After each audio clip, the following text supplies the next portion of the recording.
Hello again. You know what time it is. It's time, once again, for Top 10 Worst of Lists, recognized by authorities and critics alike around the world as the finest, the best of the worst.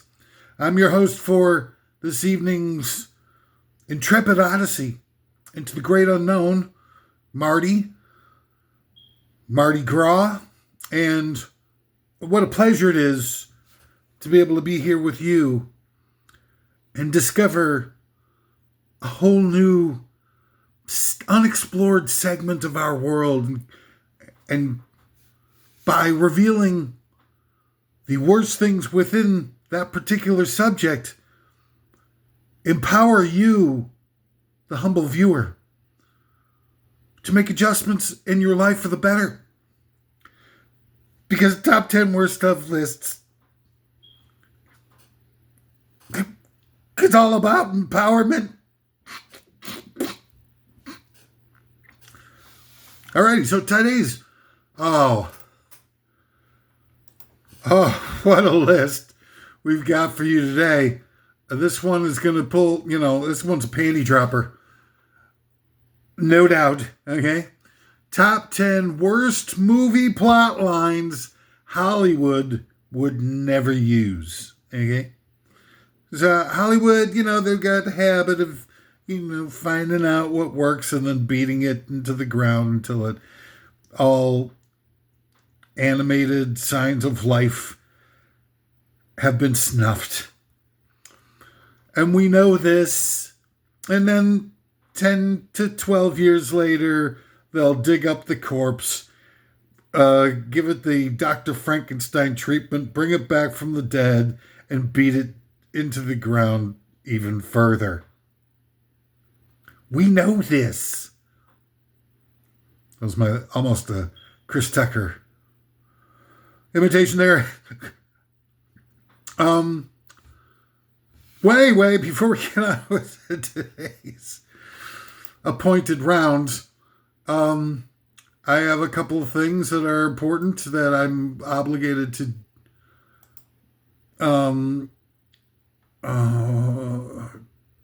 traipse out here at the prior to the commencement of our intellectual endeavors. Number one, I'm an oddball. Okay. So, as you should already be preconditioned by life, all oddballs shouldn't necessarily be taken at face value. All right. Some people have an inability to be able to think for themselves. I'm not pointing fingers. Oops, I pointed a finger. What I'm trying to say is that, you're the one who bears the responsibility for all the things that are being said on this episode. Not me. If you hear something and you think, well, that's malarkey, or that's bulldink, or, this fella is up to some shenanigans, it's up to you to go ahead and look that stuff up. I'm not preternatural. I don't have omniscience.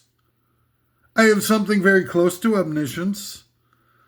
I'm not omnipotent. I can't change aspects of reality to suit my needs and druthers. So if you hear some stuff that you're not down with, just look it up. What the hell's wrong with you? Spend 5 freaking minutes out of your life. Is your life that, inundated with super important and relevant stuffs?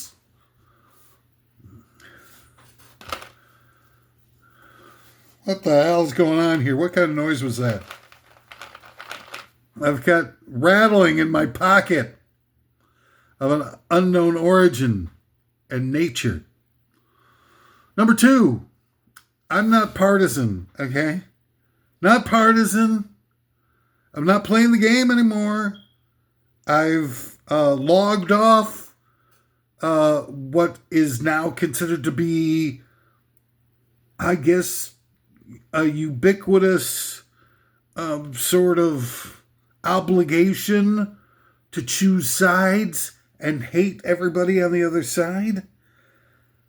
I'm not going to hate everybody anywhere.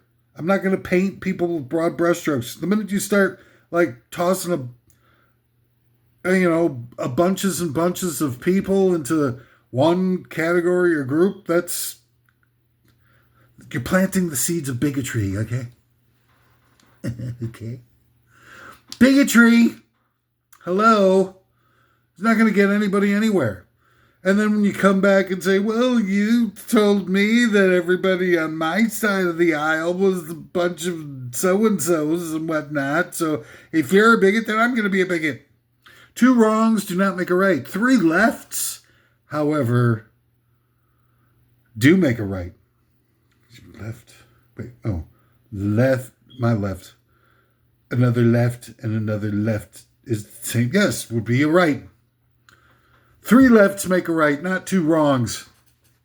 Get it together. Can't believe these people think they can watch this amazing series of immense observations and pertinent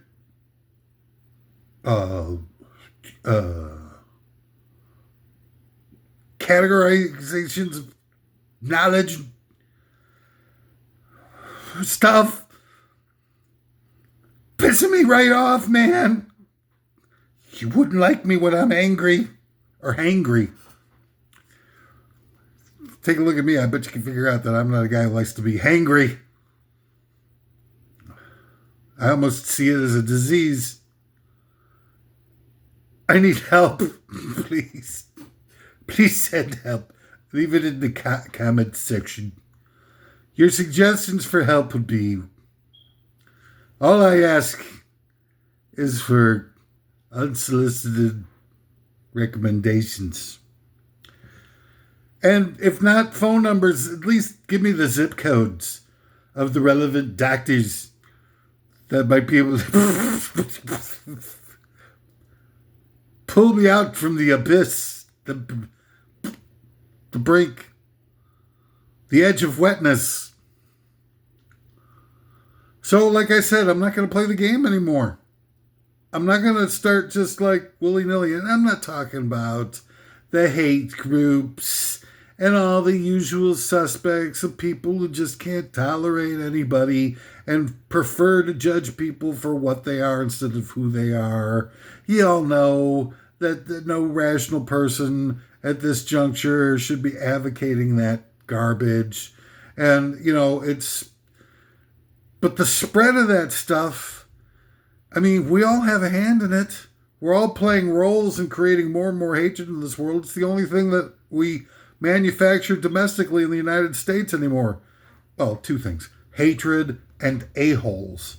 But if you're going to have a country that you project or objectify the United States as being, the house on the hill, the USA, greatest country in the history, just, point out what's so great about it. Put a list together, make your own video about it, and post it on Tinder or something, and see how the world reacts to it. Let's change the world together. Once in a while for the better, and not just for the worse. Aren't you tired of just having the world go in one direction where everybody's looking to just change the world for the worst? Come on. All right, so now a lot of people have been writing in with some serious accusations that these top 10 worst of lists are not clinically prepared in a pristine laboratory environment. And I beg to differ. I beg for a lot of things. I beg for a cheeseburger in exchange for,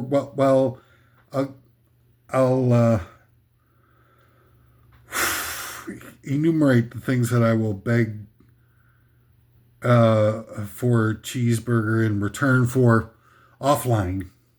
But what I'm trying to say here is, I don't know what I'm trying to say, because honestly, I forgot about it while I was doing my little aside about the cheeseburger joke. But I think that a lot of people are on the same page with me who think that I don't, these top 10 worst of lists seem suspect for those of you who aren't as in the know as I am. But they're not. I have a team of former FIFA Peace Prize recipients who gather together with me outside of the Museum of Science and Industry, who take with me copious doses of nicotine patches mixed with children's Tylenol, and come up with these lists. And it's, hey, look, we're doing the best we can here to try to make things in this world come off as palatable for once. And we've got sponsors. The favorite part of most people on today this worst of thing. Today's sponsors include these new startup cable channel, the commercials channel, a station that's all commercials, because that they've dumbed down a lot of television to make the commercials seem more exciting to you. Also in part sponsored by the Pantera Bread Sandwich Shop franchise. From the people who brought you Panera Bread, now comes Pantera Bread for fans of speed metal. Pantera Bread, why not come try some of our BLTs? BLTs! You're such a BLTs! Pantera Bread sandwiches. And of course the from the same record label that brought you 9 Inch Nails comes 9 Inch Males.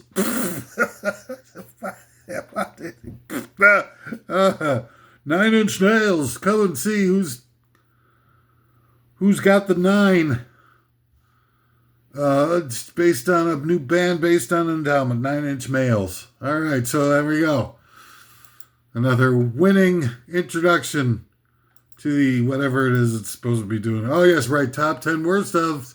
Top 10 today, worst of movie plot lines Hollywood never used. Hollywood has gotten, I don't know, I think part of the role of Hollywood that it plays is that there's a duality in Hollywood. They'll do a movie that has a plot line that, sort of gives the story arc and character arcs of all the people that you see on screen. But beyond that, beneath that, is a secondary plot line created by those in dark rooms in the sub-basement of the NSA, where they plan on, maybe crafting a little bit of a different mindset within us that helps us act in consort, with the evildoers of the world, so that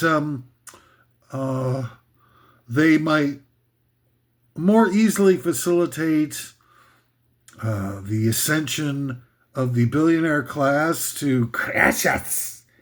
Crashing your head. Whoa. All right, so, that's why you get, a movie version of the Beverly Hillbillies. Like, anybody need that?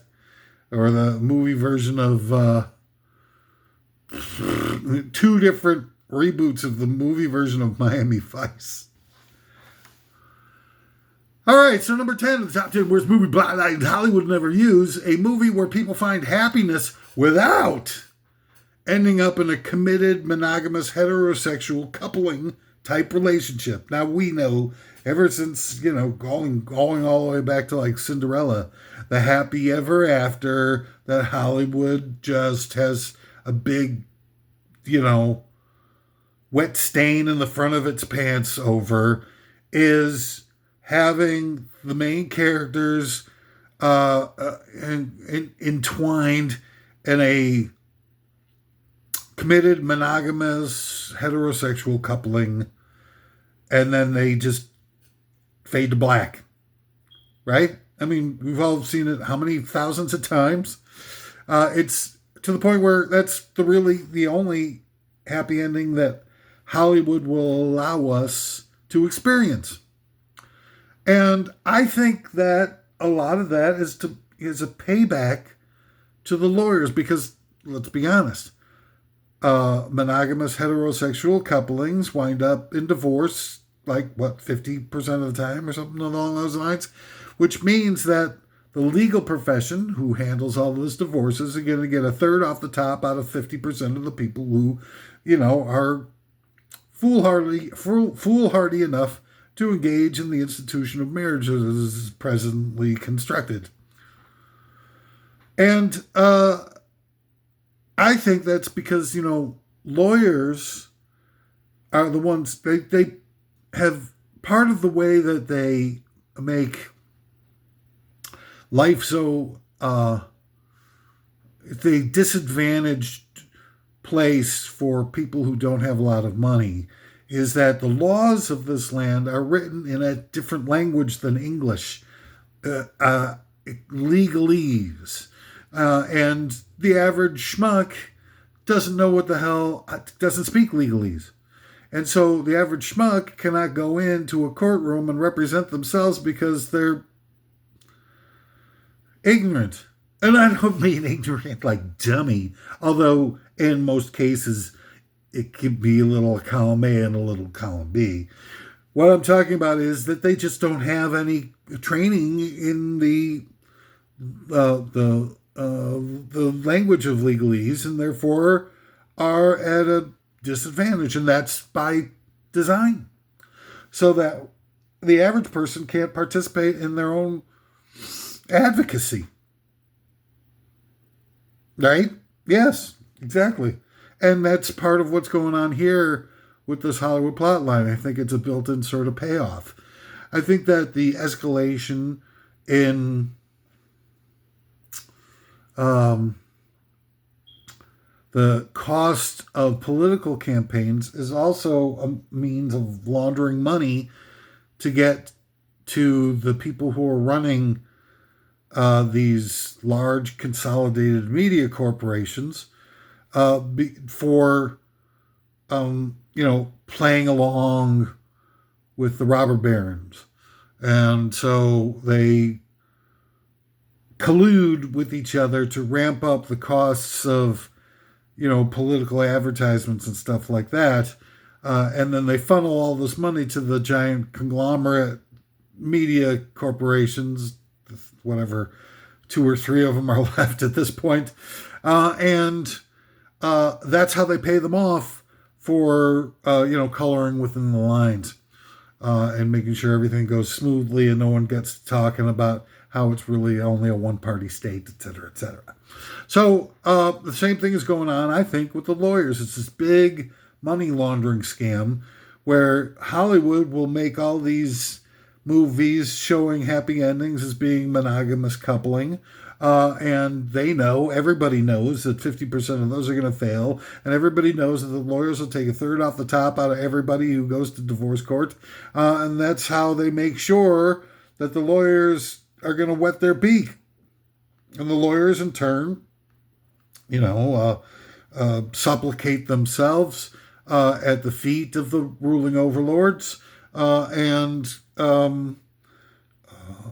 manage the oppression of the masses by being the keeper of the legalese language which the uh, billionaire class uses to exclude all of us from being able to, you know, avoid prosecution no. And, you know, scam out on all of us.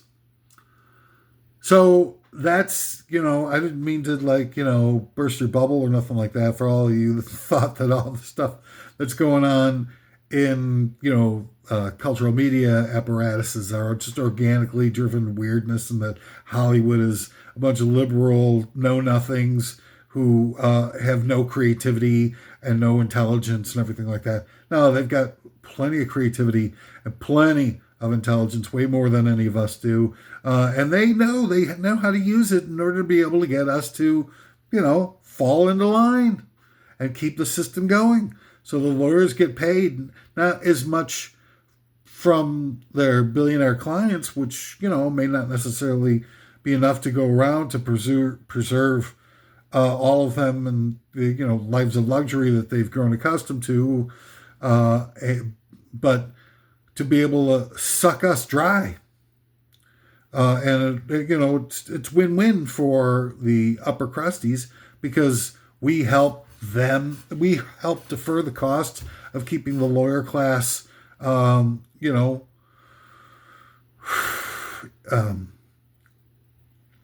all tricked out in luxury and wealth, and they get to keep us oppressed by, you know, putting us through changes. You know, and it's not just the fact that we're losing a third, 50% of us are losing a third off the top every time we get divorced. It's also the fact that, you know, divorce is a very hateful and painful thing that leaves scar tissue and everybody that it touches, not just the, you know, the husband and wife, but also the children, also the friends who have to go through all the changes along with them, and you know, also the you know, people where it doesn't necessarily get to the level of divorcing, where they kind of get stuck in a rut, or they, you know, they won't divorce for the children, but just live hateful, underachieving lives that are built around lies and deceit and sneaking around and all kinds of nastiness that this monogamous marriage hokum pastes on us. And, you know, look, it's all based on like Puritan values that have gotten handed down by and large from 400 something years ago or something. And not only that, but the Puritans were like freaking outcasts. They were they didn't just migrate as because they just felt like they needed some elbow room and whatnot, so they migrated to the colonies. They were kicked out of Europe. Everybody hated the Puritans. They were they had a corn cob stuck up their butts, and so we're modeling our lives after people who were cast out of Europe. I mean, Europe, as bad as it was at that time, were doing all the stuff that they were doing and creating all this negativity in the world and exploitation and slavery and blah, blah, blah. Wars and all these traditions that have continued on all throughout the years that were all invented by these, you know, like completely pathological Europeans. And those pathological Europeans kicked out the Puritans because they were too, you know, distasteful to them. And we model our culture after that? Anybody? High five?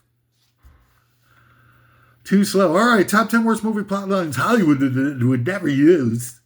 Number 9, Richard Nixon, Prescott Bush, Allen Dulles, J. Edgar Hoover, and Peanuts creator Charles M. Schultz plotting and pulling off JFK assassination with an assist from LBJ. Now, I could go on literally for hours and hours about this.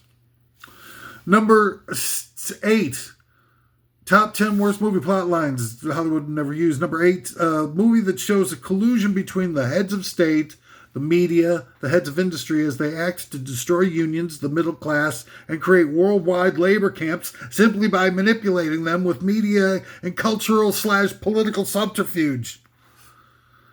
I don't know. When I was going through it, I kind of lost track of what it was all about too. I was almost, it really. To be honest with you, like in the middle of that, it was almost like hit the snooze button time. What is all that supposed to mean? Collusion between the heads of state and the media. There's a third-party outsourced propaganda ministry, baby. That people are trying to just brainwash us into being mindless, obedient drones. And you've heard this from me numerous times. Those of you who are, sort of either uptight and think that their farts don't stink, who are reacting against the whole idea that there's a high level of collusion between all the power brokers, that they're all on the same page, and they're going over to the Bilderbergers every summer, or, the Bohemian Grove, and they're just hanging out and, chugging meat and stuff. If you don't think that that's going on, then, I don't know, what you're talking about. Take a look at, how little of an effect that the big reveal of the Epstein and Associates Corporation has had on really going after the aristocracy who were probably indulging in that or some other equal stuff. It's absolutely, totally meaningless when it comes to actually prosecuting the people who were indulging. How many prosecutions do you have? How many prosecutions did you have on the Me Too? Not really a lot. But you had a lot of people who were, permanently canceled, had their lives ruined, or were banished from polite society and from having, the powerful media jobs that so many of them had. Now, the Me Too was created as a purge, a smokescreen, in order to be able to provide yet another opportunity to, provide a little cleaning of the house of the people who were, like a lot of the heavyweight dudes who they busted in Me Too, Kevin Spacey and Harvey Weinstein and, Woody Allen and stuff like that, were all hardcore left-wingers. And not to say that there wasn't a need and an organic need for Me Too and a evening of the playing field, but I mean, it just doesn't make sense that all the high profile people that got busted in Me Too just so happen to be lefty progressives, and the fact that they chose the first person to sort of be the white knight of the Me Too movement, Ronan Farrow, has so many weird associations. Not just, Woody Allen. Ask Ronan Farrow who his father is, and he won't be able to tell you. Either he doesn't know or he's reticent to admit it because it would, the fact is that he looks more like Frank Sinatra than he does Woody Allen. And like a combination of Mia Farrow and Frank Sinatra. And doesn't look like any Woody Allen genes made it into the gene pool of one Ronan Farrow. But if he says that, hey, look, we did a DNA thing. It turns out that my real father was Frank Sinatra, and she was married to Frank Sinatra. And, things were rumored to be going on in the early days when she was, sort of starting to get into the, the production mix with Woody Allen and, getting friendly. And there was a lot of weird stuff going on back then, 70s, sex parties and who knows what else. And there were, if he were to come out and say, look, Frank Sinatra is my father, it would significantly whittle down the case that they've all put together to destroy Woody Allen. Not to say that Woody Allen didn't deserve destroying or anything like that. I'm not trying to associate all the various different issues within one bundle. What I'm saying is that we've yet to really fully examine the weirdness of Ronan Farrow and Mia Farrow and what they were up to be able to get a full picture of how demented all of these people are. And Mia Farrow, of all the many people that she adopted, three of them have died in really mysterious conditions. I think there's suicides and drug overdoses and stuff like that. What has she got? I don't know. She's got 10 something kids or something crazy like that, which is already pretty weird to begin with. But if she's got the means to be able to do it, then great. It's better than having, I think, maybe orphans or whatnot. But seems like Mia Farrow had something weird going on in her life too, that she would have three kids that would be messed up to the point where some kind of weird thing ended their lives. It's just more to look at. It's these things, we dismiss them when we have headlines splattered all over the place, and there's a lot more going on. And we just refuse to participate in life and to allow the right wing that controls all of media, from the mainstream to the alt medias, to manipulate us to the level where we allow them to construct and implement the entirety of our intellectual and informational agendas. How many times did Benghazi until it was just nothing else existed besides Benghazi? Well, it should work both ways, but it never does. It's always to the detriment of progressive ideas and representations of the working class. And, who suffers is the masses. And they get away with murder. Number 7, the top 10 worst movie plot lines Hollywood would never use. Movie that shows a world where Native Americans had beaten the USA in the war to steal their land. I don't think, that would make a fun movie or interesting movie, or perhaps even something that was revelatory. Something that would show us, new insights as to what true nature of humanity really is.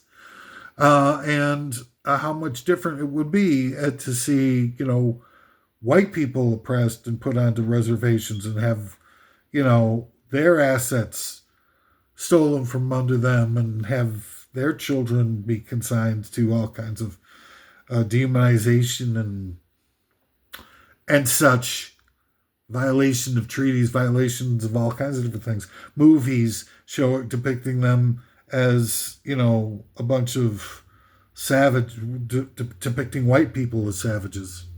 See how they like it for a change. Number 6, a movie that shows a world where Africans put the Europeans into slavery instead of the other way around. Now, I think that a lot of people have, there might be a movie or two that deals with that type of thing. There's a couple of movies in there. I remember seeing a movie with like the Confederate States of America or something like that, where the Confederate States won the war, and it shows it's really amazingly clever. It shows like what looks like commercials that were on Confederate States of America television that are all these racist products that are just horrific. And then at the end of the movie, they let you know that these were actual products that white people had made, Sambo restaurants and stuff like that. But it's just so well done and so much and satire just of immensely brilliant it's just like, like if you were watching something that, it's like a little twist ending. The twist ending is that it wasn't a mockumentary at all. It was actually a documentary in disguise to made it look like a mockumentary. Just great stuff. Number 5 of the top 10 worst movie plot lines Hollywood would never use, steamy and graphic love story between a man and a smart toaster. You know, that's inanimate objects that are made, you know, with the, whether it be AI or interactive on the internet and stuff like that. It's only a matter of time before people start to, you know, sit down and have their have their morning coffee with their toaster. And people are so desperate, it's so impossible to be able to make real human connections now because we've created so many barriers, so much hate. You know, where you know, just you say the wrong word or something like that, and you're, you know, on a hate list where you can get yourself killed, you get yourself wiped out, or you know, if you, you know, happen to be a color or a sexual persuasion or whatever, or religious persuasion that, you know, isn't found to be accessible in certain, let's say states that are getting all their congressional districts reapportioned to benefit the GOP. And so all of a sudden, you know, you're alone, you're lonely, your friends seem disingenuous. The loves of your life have all cheated on you because you're a piece of trash, and no one respects you. And then out of the corner of your eye, you see your smart toaster, and you're like, I'm so alone. And the smart toaster's like, don't worry about it. You are great. And you're like, but I've got no one to talk to. And the smart toaster says, you've got me. And then music swells, and then, you know, who would be good in a movie like that? You got to get somebody like a Ryan Seacrest. No, well, that would be a Hallmark movie. You get a Ryan Seacrest, you know, like, I'm a waste of life. I'm a complete piece of garbage. And the toaster's like, no. Keeping up with the Kardashians was brilliant. Do you really think so, Toaster? Yes, come to me. Come to Toaster. And then they have the swelling of the music and the big love scene where you see the toaster, you see inside the toaster's slits. Right up the slits. The slots? Slots, is that better? It's more palatable for you. Number 4, the top 10 movies. A movie where the happy ending takes the form of a dozen billionaires getting thrown into a wood chipper and ground into raw meat, which is then used to cook chili dogs. Good. Tasty. See, that would be, I would find that to be a good movie to have an IMAX 3D. Because, you know, I'll tell you why.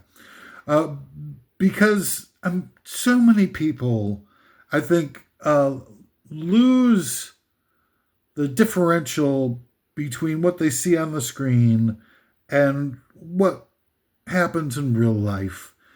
And I'm talking about billionaires here and their inability and the relative infrequency with which they get forced into a wood chipper.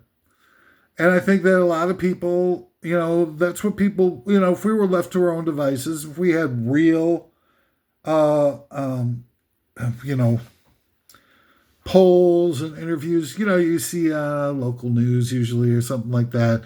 Well, they'll go out and say, what's your opinion on the local leaders selling out your parking meters to a shady billionaire LLC for pennies on the dollar?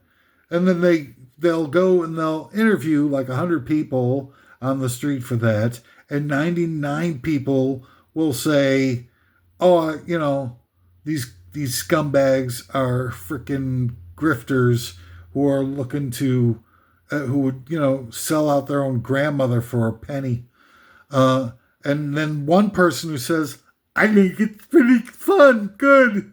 It's good stuff, it's good. And you guess which interview they'll choose to put on the evening news.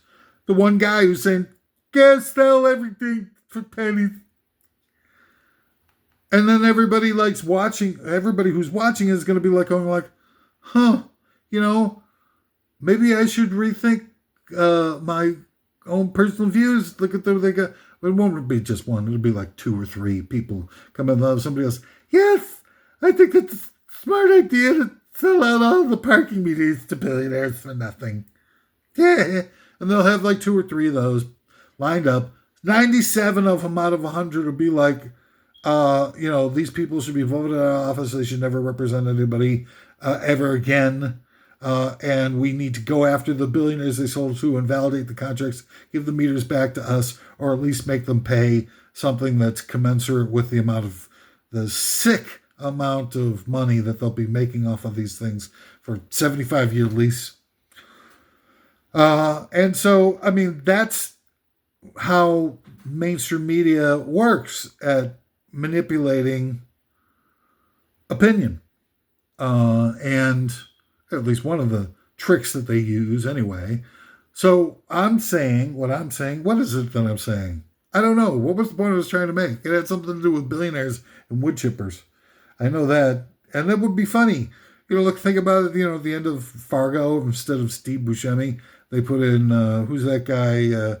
Peter Thiel, that guy who artificially popularized J.D. Vance, who changed his name to J.D. so he would have, the whole idea, the similarity to J.D. Clampett from the Beverly Hillbillies, so he would project more of a Appalachian vibe it just goes on and on. The level of phoniness and stupidity is so profound. It's like reality is a movie made by Hollywood, isn't it? Most of the time. All right, so I got to hurry up here. I'm running out of time. Ran out of time 10 minutes ago. Number three, a movie that shows a somnambulist president who puts the whole country to sleep during the State of the Union address, and then has a crew of stormtroopers go to everyone's house to bust the thumb drives on their computers and leave goo on the door handles, which gives them all permanent, chronic, debilitating diseases. Ladies and gentlemen, you might find it hard to believe, but that's how it happened to me. Number 2, guy gets girl, guy loses contest to Jagoff, guy loses girl, Jagoff gets girl. Girl turns out to be an a-hole in the end. Nobody wants everything, but they all get the worst of everything, and so on and so forth. And everybody who's watching it in the movie theater is thinking like, gosh, what an incredibly fulfilling movie that was. Let me go out and, try to be more self-sacrificing and giving to others for no reason at all, just to feel better about myself and to, sort of get closer to that inner child that was abandoned so many years ago. All right, so, and now finally, number 1 of the top 10 worst movie plot lines Hollywood would never use. A new Rambo movie where he boinks everyone instead of kills them.